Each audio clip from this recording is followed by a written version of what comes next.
Okay guys, what we're going to do today is we're going to look at a few tips and tricks for fishing around the rocks.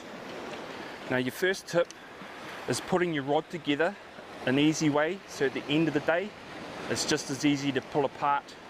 Now what normally happens is guys putting on their tip section, they're casting out and the tip's flying off, or it spins around and the guides come unlined.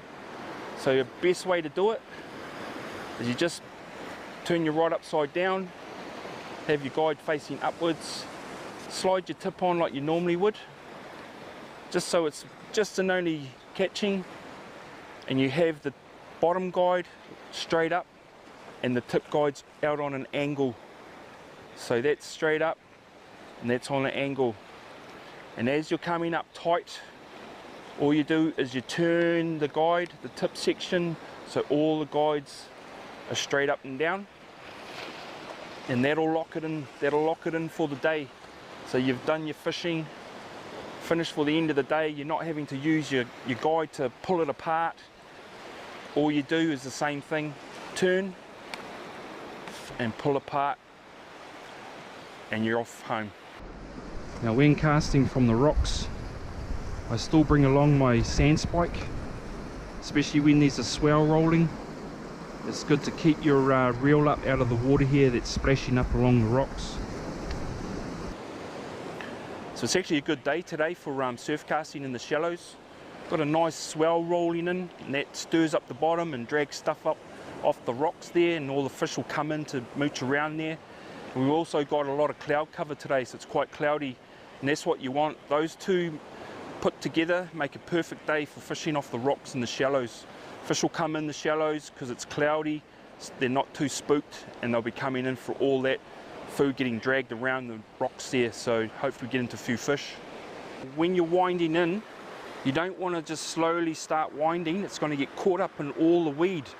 What you want to do is wind down and basically do a big strike like you're striking on a fish. That'll bring your bait and your hooks up off the bottom, out of the weed, and then you skip it across the surface. So strike, wind, and there you go. Skip it across that surface, but over your shoulder, and straight out. Nice flick. Hold your rod straight out where you're casting. Let the bait hit the bottom before you stop the line from coming off the spool.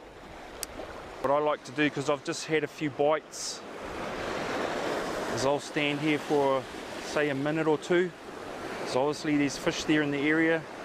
They've come along, found my bait, and they're probably keen to sniff around for more.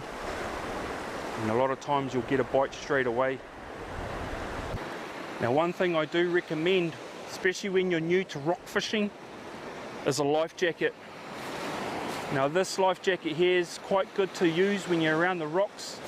The big puffy ones can sort of get a little bit annoying, but if that's all you can get, you definitely need one, even if it's one of those. This will save your life. If you end up in the water, this is what's going to save you, especially out on the west coast. The west coast is very dangerous, big swells, colder water. So one other good thing out on the west coast to wear is a wetsuit. I quite like wearing a wetsuit. Keeps you warm, as well as if you end up in the water, you'll be warmer than what you will be in some big clothing. And it's a lot safer. Oh, nice hit. So yeah, definitely if you're new to fishing, get yourself a good life jacket that fits well, and it'll save your life.